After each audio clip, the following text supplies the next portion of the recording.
কুখ্যাত সমাজ বিরোধীকে কুপিয়ে খুন।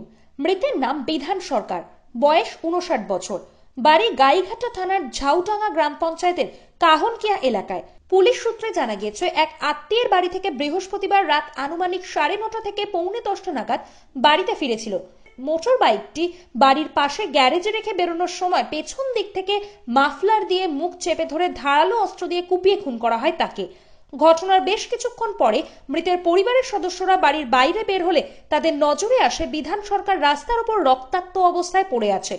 খবর পেয়ে ঘটনাস্থলে পৌঁছায় গাইঘাটা থানার সুটিয়া ফাঁড়ির পুলিশ। দেহ উদ্ধারের পর চাঁদপাড়া প্রাথমিক স্বাস্থ্য কেন্দ্রে নিয়ে গেলে চিকিৎসকেরা তাকে মৃত বলে ঘোষণা করেন। সূত্রের খবর, মৃত বিধান সরকার এলাকায় কুখ্যাত সমাজ বিরোধী হিসেবে পরিচিত। তাছাড়া এলাকায় একসময় সীমান্ত দিয়ে গরু পাচার সহ বিভিন্ন ধরনের পাচারের সঙ্গে যুক্ত ছিলেন।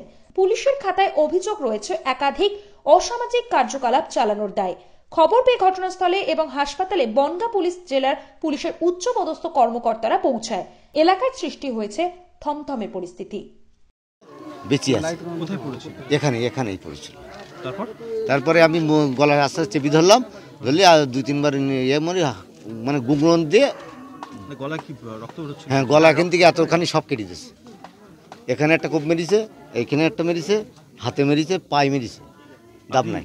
আপনি পরে টের পেয়েছেন? হ্যাঁ, যখন ওরা কেউ মা কেঁকেছে তখন তো আপনার আমাদের বাড়ি ওই দূরই।